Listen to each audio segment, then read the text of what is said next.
Hello, everybody. That sounded like Kurt Gowdy, didn't it? Hello, everybody.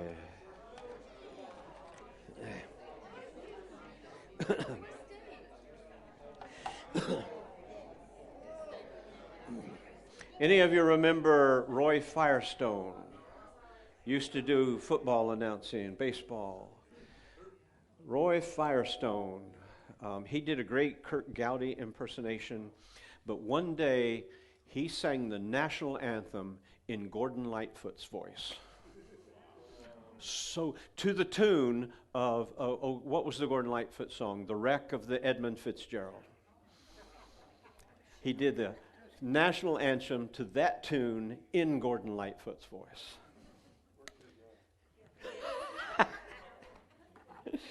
Too young makes me sick. I'm too old.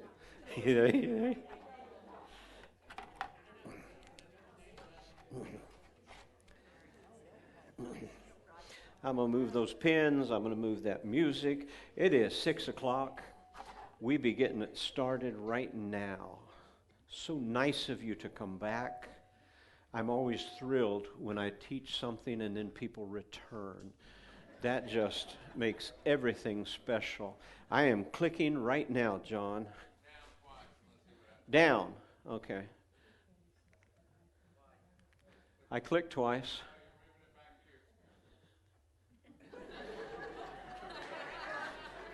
There we go. That's it. That's the trick right there. That's how we have to do it. Listen, this is what I'm hoping over time, and it may take a class or two for it to become natural. It's taken me almost 40 years for this to become natural to me. But the idea of a 360-degree Bible study is where we put the passage out on the table, and then we walk all around it. Most of us read the Bible from our personal perspective. How it applies to me, or how it applies to me, socio-economical, political, theological beliefs, and they all can be different. So we want to sit it out on the table, and the first thing we do is we walk around it and look at it through the characters that are involved. Then we want to look at it from different perspectives. If you'd like some interesting material, I think I'm humming a little, John. I'm not positive. Okay.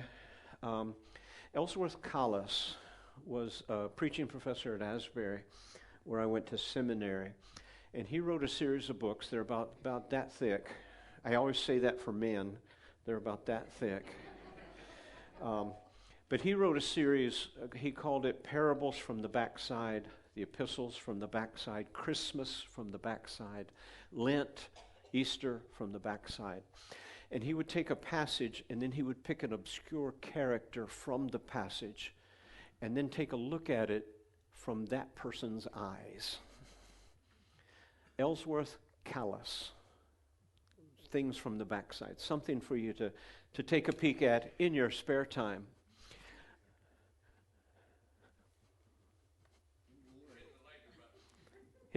Am I hitting the laser button?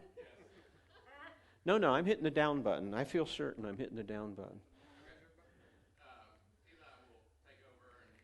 Eli, hey, there it is, the laser button. There it is right there. That's where I want to be, and I'll just tell you, Eli, like we try to on Sunday. So the first thing, this tonight is from the 8th chapter of John. It's what we call the woman caught in adultery. It's a wonderful passage to study. I'm just saying the woman caught. And what I want you to think about, if you're reading, you'll pick it up as you go. As we go along, who are the characters in this real-life drama? And the reason I like to call it a real-life drama is we tend to read the Bible as we call it, the Word of God, the Holy Book, but we forget that it's a real-life story. And that thousands of years ago, these were real people in a real situation.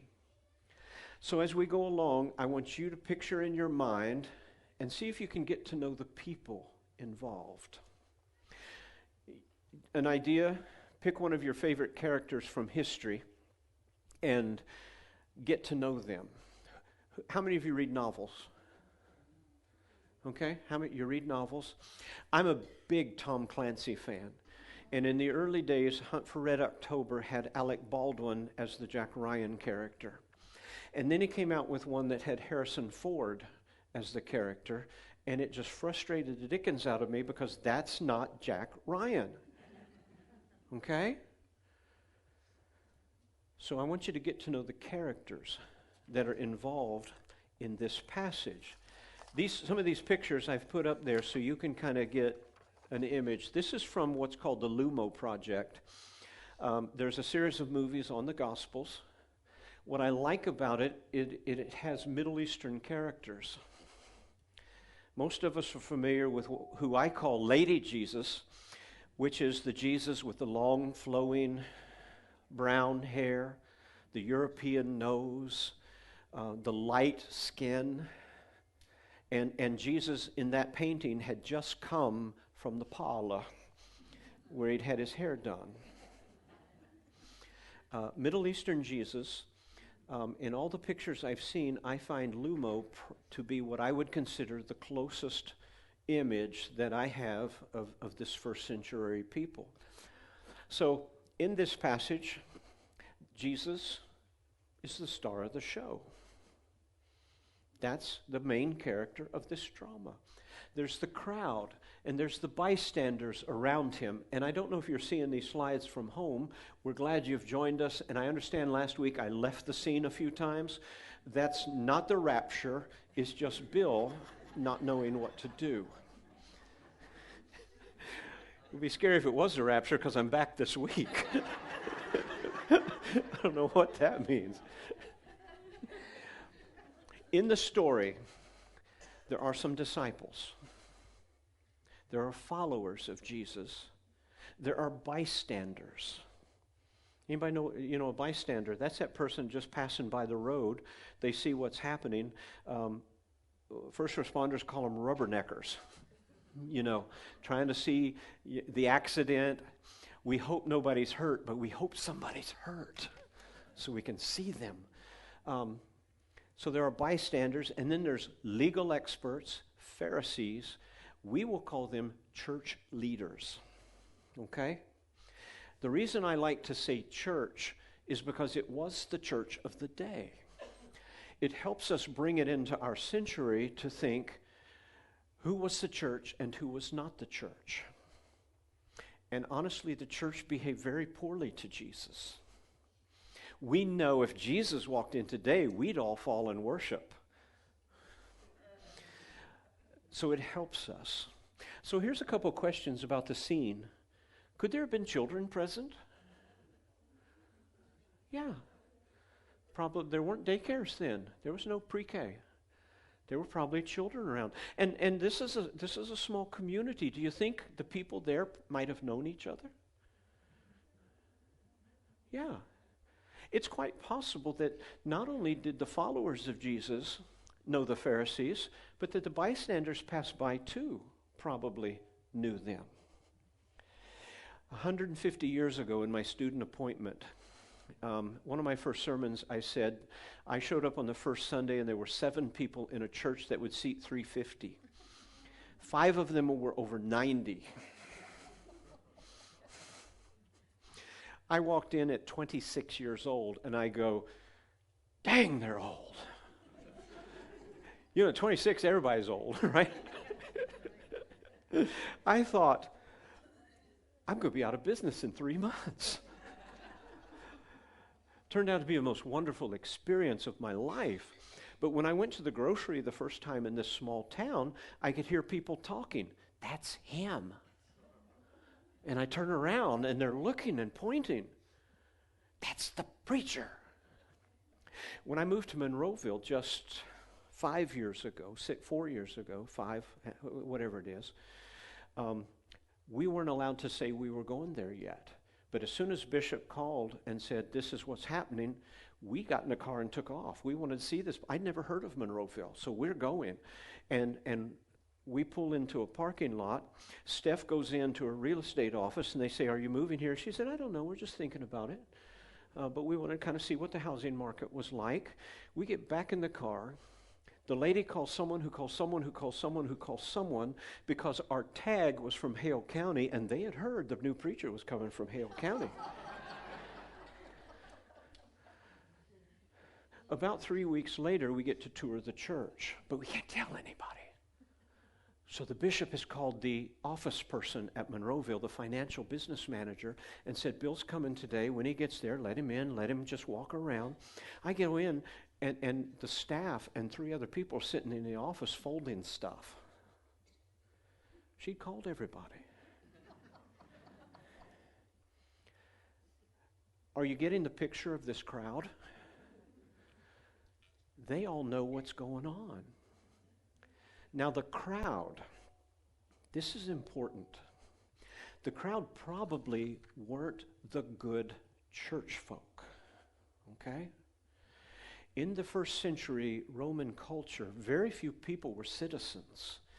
And if you weren't a citizen, you were often considered a slave.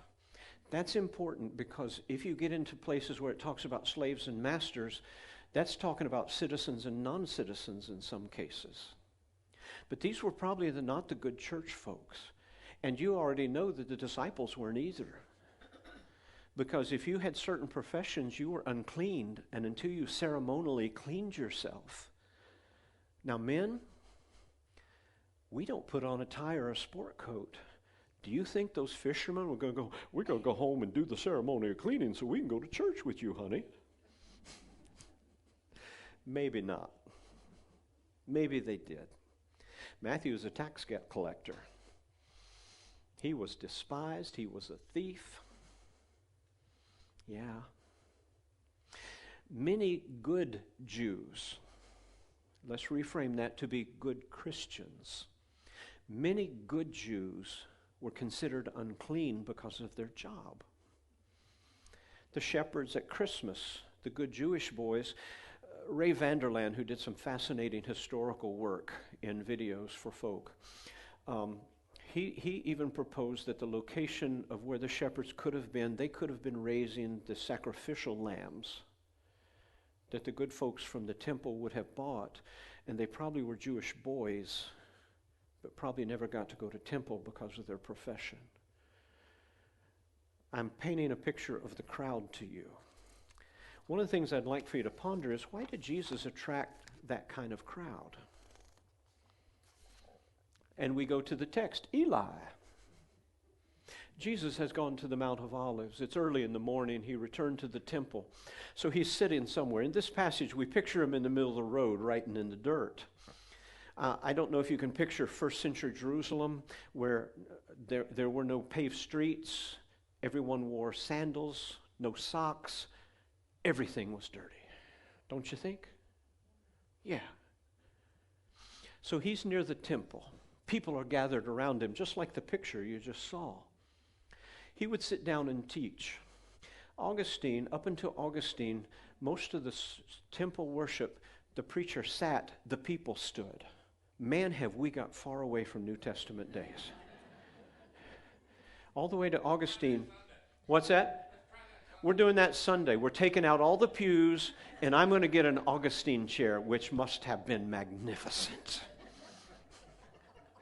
My student appointment again, it had that tall, dark, mahogany wood, and I sat in it, and I'm 26, and I was going to be the next Billy Graham. Everyone in seminary is certain of that fact. And my feet swung. They didn't touch the ground. And I want to get up and spit fire. And you ever try to spit fire when your feet don't touch the ground?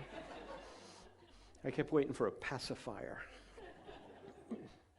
So Jesus sits down because that's the normal way to do things. It's a normal day in the neighborhood. Don't over-spiritualize it. Did you hear me say that last week?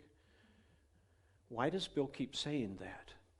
Because we have this need to make everything in the Bible 21st century American, South Alabama applicable. When what we're dealing with is a Middle Eastern, first century religion. I think it's Kate Bowler. It's either Kate Bowler or Jen Hatmaker, who says, when you read the Bible, if it's not true for the single mother in Haiti who has just gone through a summer of hell, it's not true for us either. And we live in a blessing culture to where we think the Bible is all about our blessings. But there are good believers in Haiti who've gone through an earthquake, 2 hurricanes, and there's 2 more coming. And that's every year for them. And so the Bible has to be true all over the world, if it's true at all. So when you're doing a people parable, when you're doing the Gospels, just accept it like it is. Picture the crowd. Get to know them. The disciples. Do any of you know someone like Peter who's stupid enough to jump out in front of an armed group and cut someone's ear off? That's that impulsive and reckless? Any of you know people like James and John who would sit at the Last Supper with Jesus going, yeah, I think he's the betrayer. So I'm wanting you to put faces on this crowd. We have to understand the Bible in its context. Long before it's a United States of America document, it's a first century document. And we must get to know the culture. We want to learn the first truths from our Bibles.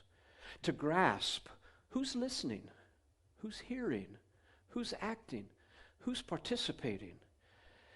When we spiritualize something, we are basing that on our own theology, our own beliefs, our own denominations, our own wishes, and our own socio-economic and political views. I've always been amazed that whatever party wins a presidential election, God spoke. And half the country thinks God has left the auditorium. And it doesn't matter who's president. From either party, God has both spoke and betrayed us. We do know it can't be both ways, right? Yes. Okay, good.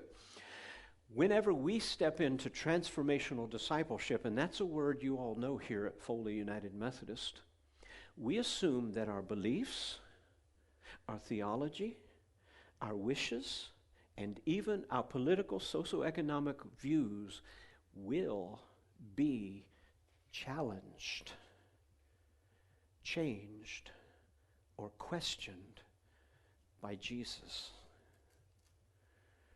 So when you're reading the Bible and those things aren't challenged from time to time, you're not reading it right. Sarah Bessie says that if you have been a believer for 25 or 30 years and your beliefs haven't changed at all, you have missed the point. That's why we call it transformational. Go to the next slide for me, Eli. There it is. Jesus sure gets in the way of what I believe. That's a quote from somebody that was in one of my churches, and he came up to me afterwards. He said, I love the way you preach, and I just love the way you illumine Jesus as God's personality, but Jesus sure gets in the way of what I believe. If that's not happening to you, we got to read it a little more. Because every now and then Jesus is going to say, let's shape it up, kids. So how do we do that? Next slide, Eli. We're about to get into stuff. I want you to become accustomed to these two things, observations and inferences. As we step into the next part of the text, I want you to observe. You know what an inference is?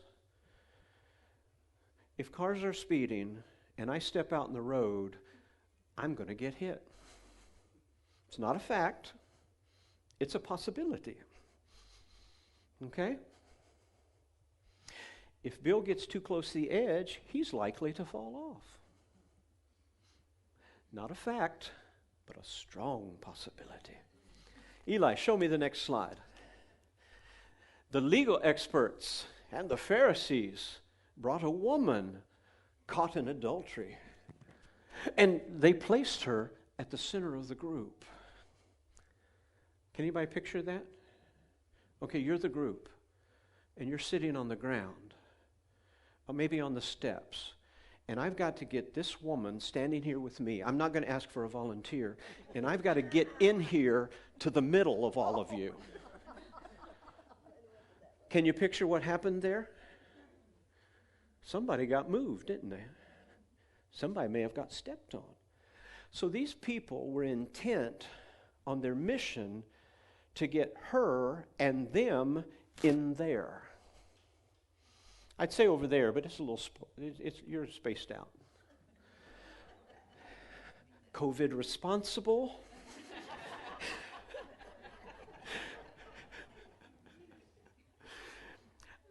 The phrase I put for you, be careful not to trip over Jesus. Remember last week I said, beware of tricky Jesus. Be careful not to be so intent on proving your theological, spiritual, or political point that you trip over Jesus, the Messiah, in the process. I know the women have already made the first observation. Eli, go to the next slide.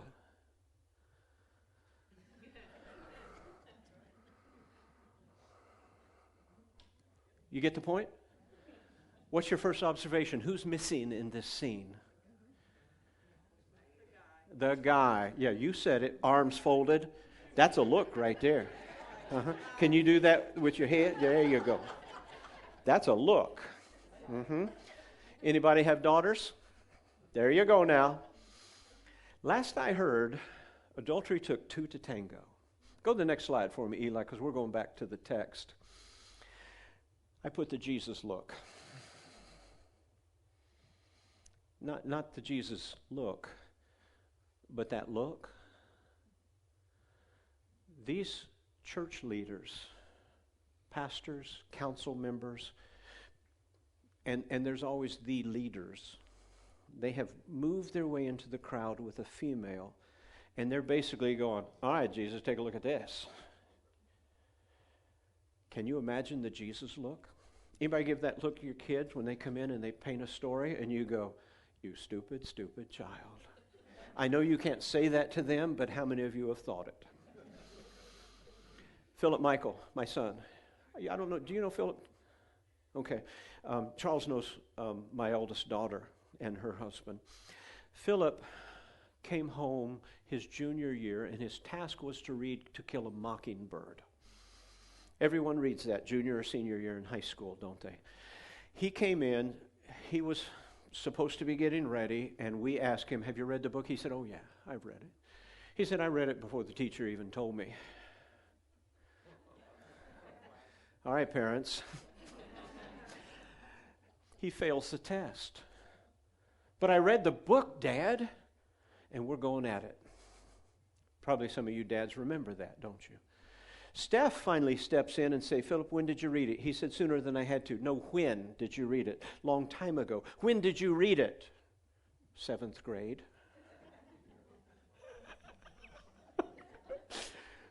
That's the Jesus look. Have you given that look?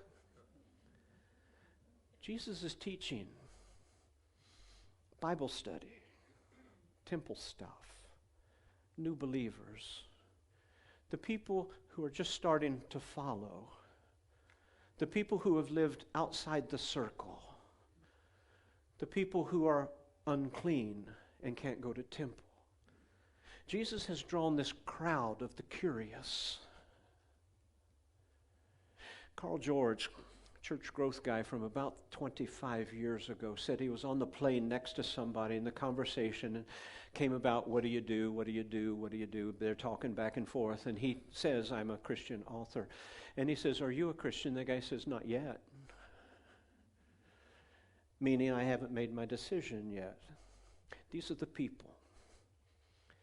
What happens to them when the good church people drag a woman in front of them, not the man, just the woman? Do you think Jesus gave a look? Number one, you're interrupting me. I had that guy in church one time. My worship leader, his name was Roger, He had put the offering after the sermon for some particular, he knew what I was preaching on. He thought, Bill, this would be a great place. Let's do it after the sermon. We get to the place where the offering ordinarily is. The guy in the back stands up about where Michelle is, and he says, Bill, this is not how we do it. And he said, ushers, we take the offering now.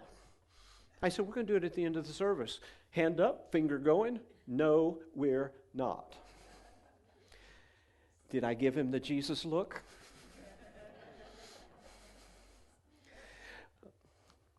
You don't have to share, but what do you think the people in the crowd thought of him?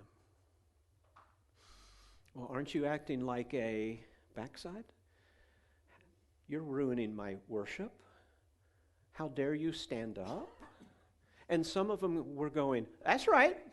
You let him know. Okay.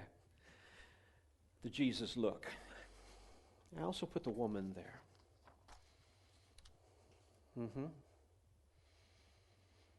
The legal experts are saying, Jesus, I need to know what you think. I want to know what you believe. I want to know what you feel. Look at her sin. I need to know what you're going to do about this. Those people and you. What are y'all going to do about this? Jesus has a look. Really? Do you want to go there with me? Do you really want to talk about this with me in front of them? Haven't you tried this before? Has this happened before? Is this fairly routine with the church and Jesus? Hide and watch. Oh, no, I'm sorry. You have been watching. You've been watching me eat with them, drink with them, heal him, heal her. And then I bet the thing, just be quiet. Next slide, Eli. Stop overthinking. This is so important in Bible study. Don't go to A to B to C to D too quickly. But I believe. Okay, I'm all right with that. In my view, I'm okay with that. But I'm a Methodist, but I'm a Baptist. We believe. I'm okay with that. But I'm a Republican. I'm a Democrat. I'm confused. I can't act like Jesus. I'm just a human. We're winding it out into our own century, aren't we? Just observe. Don't overthink. Just watch the situation. What's taking place? How are people acting? And this is vital. Whenever you hear the phrase Pharisees, scribes, Sadducees, legal experts, I want you to insert the word church. And whenever you hear the word crowd, we Christians are too quick to say that's the new church because there aren't Christians yet. Do you get that? We were called the way after Jesus died. We wouldn't be Christians for another 50 years. So we tend to overthink and go, well, look how they're behaving around those Christians. That church wasn't Christians. They didn't know Jesus. Number one, yeah, they knew Jesus, didn't they? They've been following him around for a while. So just sit with it. Don't overthink it. Don't make one the good guy, one the bad guy. Legal experts. The next slide for me, Eli. There's only one phrase in there I want you to take a peek at, and this is this one. Challenging God usually turns out poorly. Etch that on your foreheads. Okay? I know the Bible says, but. I know I'm supposed to love, but God's just going to have to understand. There's a friend of another denomination who says, since once I'm saved, I'm always saved, and I'm going to sin in thought, word, and deed every day, I might as well pick the ones I like. Challenging God often turns out poorly. But there's nothing like pointing out someone else's sins, failures, bad actions, and shortcomings. Do you know what Jesus did? Do you know what the preacher did? Do you know what Brother So? Do you know how they're acting? Is it our job?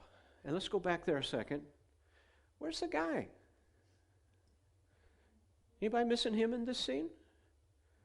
We're talking caught. Some of your Bibles say caught in the act. Okay? Any of you processing there? Some of you are. Some of you ladies are. I see your face. Yeah, and we still make more than men today. How many years ago before you could vote?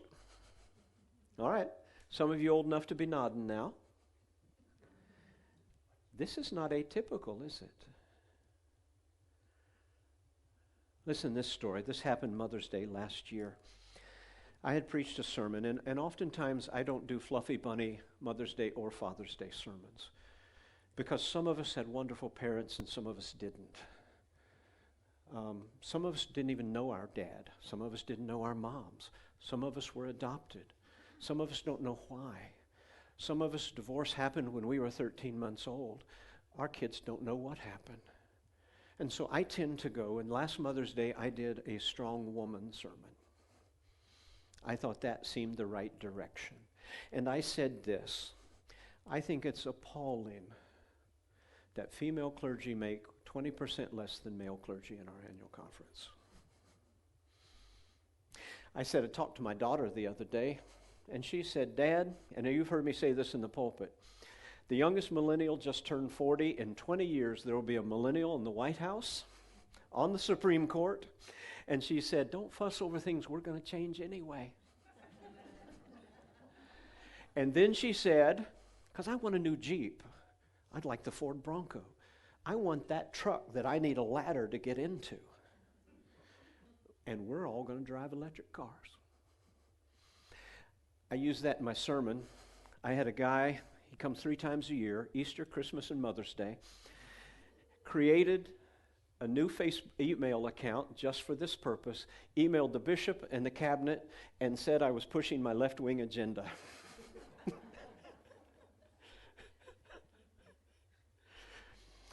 You don't know me very well yet, but my conservative pedigree is about as good as it gets. I just happen to think I like my strong daughters. You know? I tell you, challenge my kids. I tell you that. Did I tell you a story about Hannah and the boys at high school? One of the baseball players, I think I've said this, one of the baseball players laid down in front of the short girls' lockers. Short girls had the low lockers. She came up and asked him to move. He didn't. She kicked him in the stomach, knocked the wind out of him. Whew. Baseball coach Lloyd Skoda, if any of you know Lloyd. Dindy, do you remember Lloyd Skoda? Lloyd came up and grabbed the baseball player and he said, honey, why'd you kick him in the stomach? And she said, because I missed coach.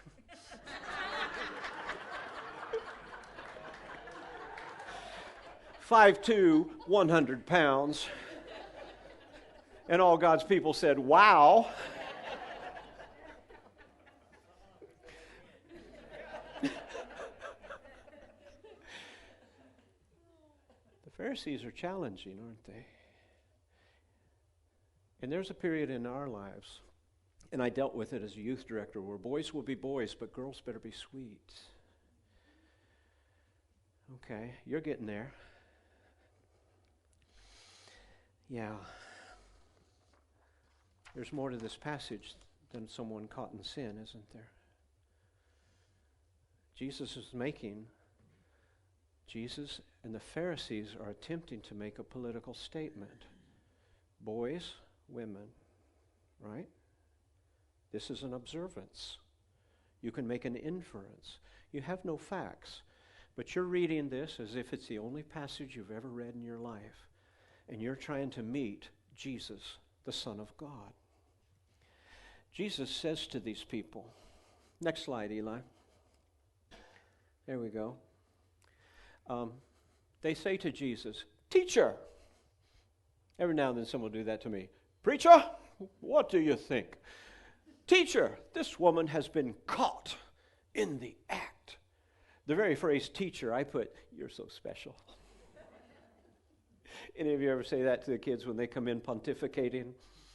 You're so special. in the law. That's the Bible, right? That's the only Bible they had. There is no New Testament yet. In the Bible, it says we need to stone her. What do you say? Every now and then someone has come in my career into my office and said, "Preacher, I believe this. What do you think?" Are they asking because they want my opinion? No. Are they asking because they're hoping to learn and grow spiritually? No. We just need to know if you're one of us or not. Yes, the Bible says, I put down self-righteous sarcasm. Every now and then, again, one of my kids would say, "And you're a preacher." Yeah, and I'll still knock you across the room if I have to. Ever said that, John? There you go. When they say this, Jesus is on the scene. Who do you think you are, Jesus? You're interfering with who we have always been. Some paintings, some pictures, some stories paint all of them as having their stone in their hand. Will spiritual people really use other people's problems to gain a higher ground? Will they? Okay. Women had very few rights in this period. Listen to this. This is a side note. Jesus was tough on divorce when he talked to men. Because what happened, one of the reasons the Bible repeatedly, Old Testament and New Testament, talks about the care of the widows, the orphans, and the aliens. Outside of the city was this trash heap. And if a man left a woman, she would often be sent to the trash heap because she had no means to take care of herself. And that's where orphans went as well. There was no adoption system. There were no little homes for kids. They were just cast out because they weren't valued very much. Jesus places a high value on women. They followed him along the way. They cared for him and he cared for them. And in the New Testament church, I know it says things about male leadership and submission, but if you look at the text, what you will find is Lydia, Phoebe, Lois, Eunice. They were leaders of their churches. I hope this is painting a picture for you and why we may want to trap this woman. Go to the next slide. This is a big question. In this setting, in what way is this woman innocent? Anybody have a thought on that? She's been caught, but how is she innocent?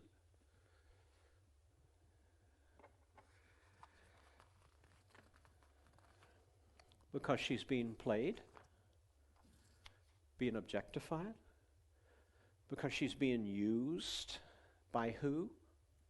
The church, to get a point across. There's someone else out there equally guilty, isn't there?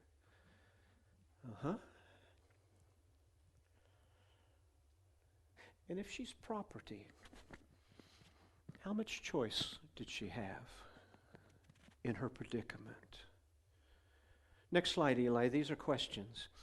You will gain more from your Bible study by asking questions than you will by answering them. What are these people thinking?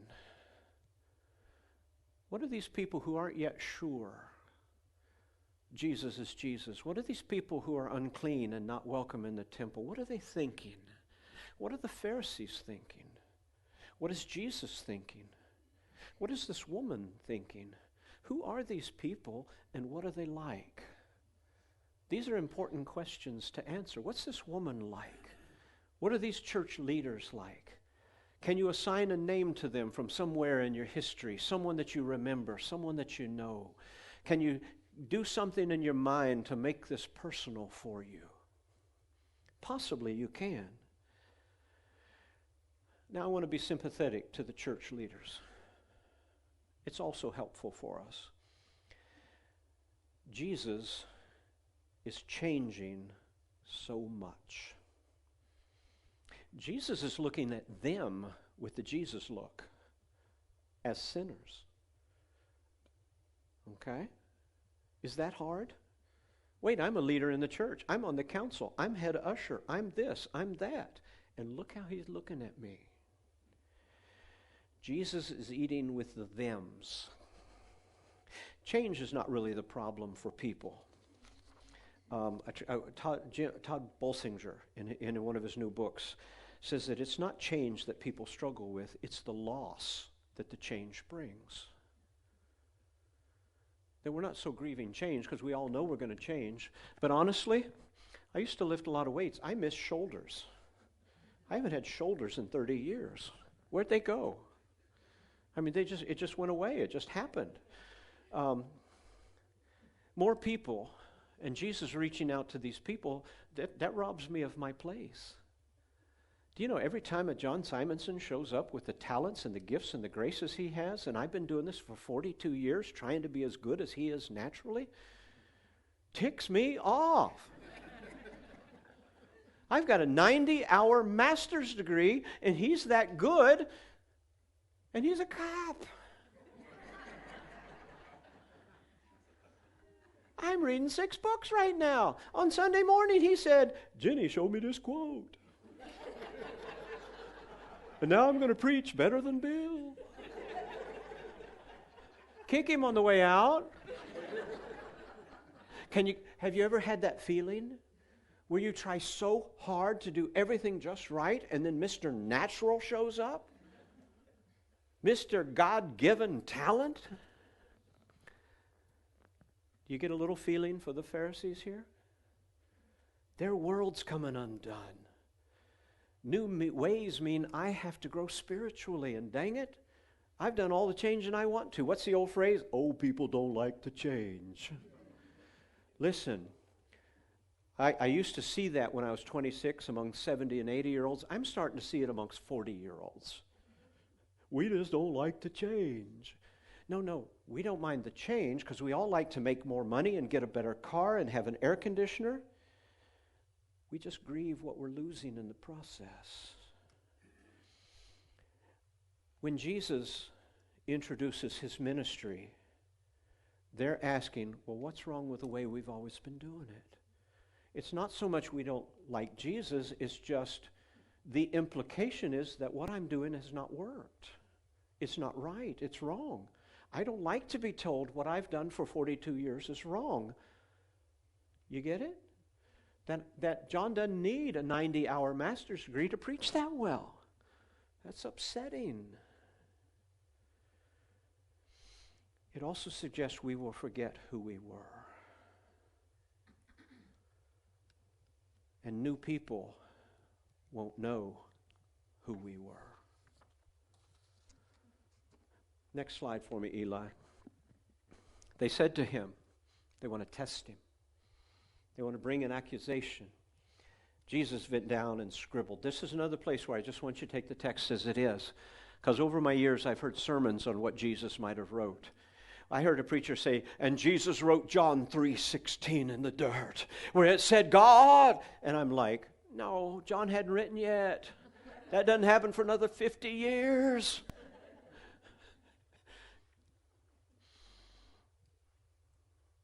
Oh my, Jesus is calm.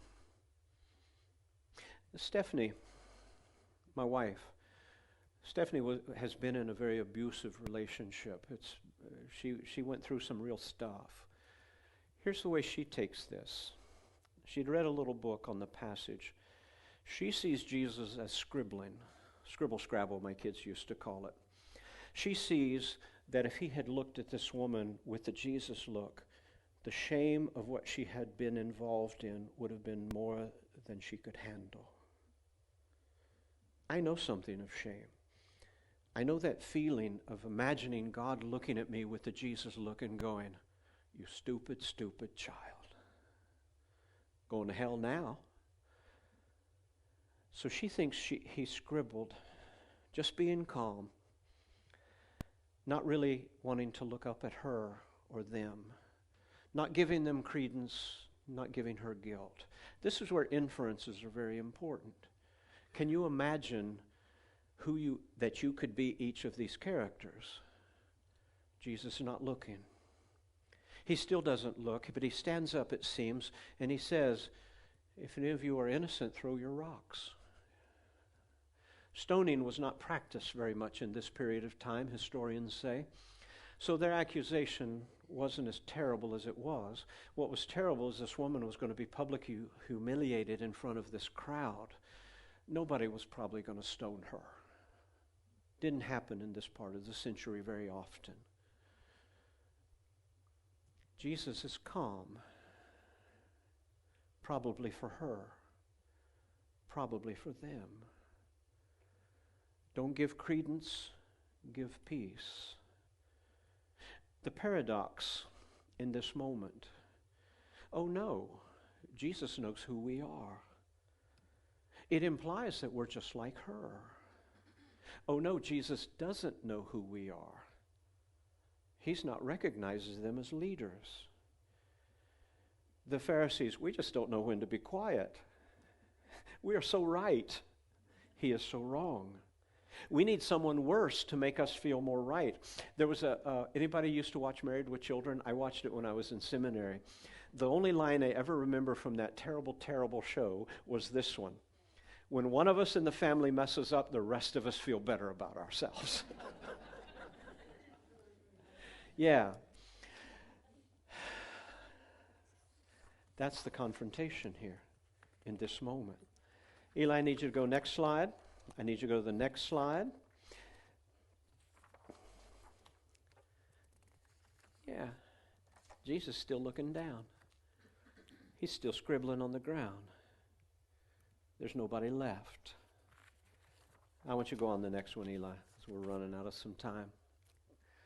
This is my picture of Jesus and this woman. Go on the next one for me. Where are they? Where are they, kid? Anybody condemning you? And I say this, that line I add there, Jesus will get in your way. Neither do I condemn you. Stephanie again paints it like this. It's another inference, but it's an inference based on observation. It appears he's yet to look at this woman. Fortunately, the pictures here have her clothed. Some of the inferences that she might have been in some state of disarray. Stephanie's picture is this, and again, she is not a theologian. Her degree's in social work, and she went back in her 40s to get that. She sees Jesus scribbling and says, anybody pointing their finger at you? Anybody throwing a rock at you? She is hung in shame, he is hung scribbling, and she sees this. Takes her by the chin, raises her head, and says, neither do I, kid. Go on your way. Pharisees are still there. They have wandered off, but they're probably watching somewhere, aren't they? Go on, kid. Don't do this again. So, there you are. A fascinating passage. Go to the next slide for me and ask yourself some of these questions. Who is caught in this passage? Was it the woman? Or was it the church? Who got outmatched? The woman, beginning of the story, she was caught and outmatched and ready to be done away with. By the end, has Jesus turned the tables? Be careful is one of the mottos I learned from this. Be careful when you choose to degrade the dignity of others in the presence of God. That's something Americans in all forms of government and church work could learn from, isn't it? Be careful when you degrade the dignity of another. And then I like this one, because this is a big thing, an observation. Expect Jesus. That was good, wasn't it? Expect Jesus to turn the table over. Because a lot of the things we have believed all of our lives, Jesus will choose grace. Well, Jesus will choose grace. Well, I just can't let. Jesus will choose grace. And we go back to that phrase my church member said, Jesus sure gets in the way of what I believe. I want to leave you with that. Comments, questions? I only almost fell over twice. That's pretty good, I think. If you're online, that probably happened off screen. Yay. Anybody want to say anything? Thoughts, opinions, questions? Jump in. Sarcasm? Let me just close with this deeply spiritual thought. The Cardinals have won 17 games in a row. They are headed to the postseason.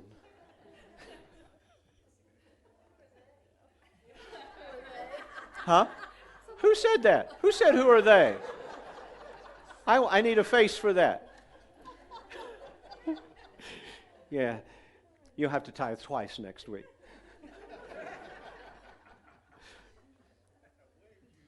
Jesus was at a wedding. They ran out of wine, and he made more. He seemed to think a good time was very important. Later on in the epistles, it'll say, don't get drunk. The analogy is, have a great time, but behave yourselves. The other side of this is, be careful. Be careful, church folk, when you choose to degrade a dignity of another. And Lord, have mercy if the crowd is around who have yet to decide whether they are believers yet. You hear me? One of my sermons, I told you the story of the guy who was honking behind me, pulled up next to me at the red light and gave me that one wonderful middle finger wave, and it was one of my church people. I did wave back. Rolled down his window, said he was sorry, and I said, I was hunting for one more sermon illustration. Thank you.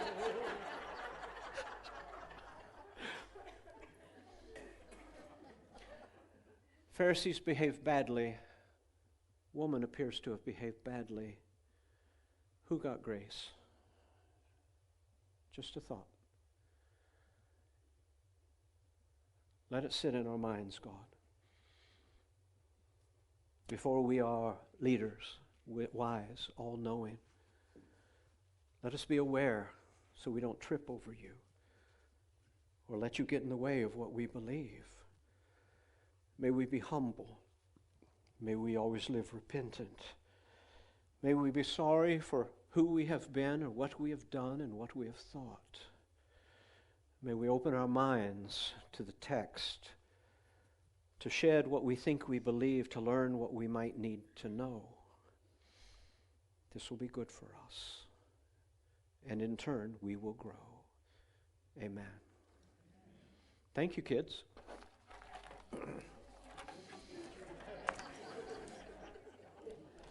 Let me turn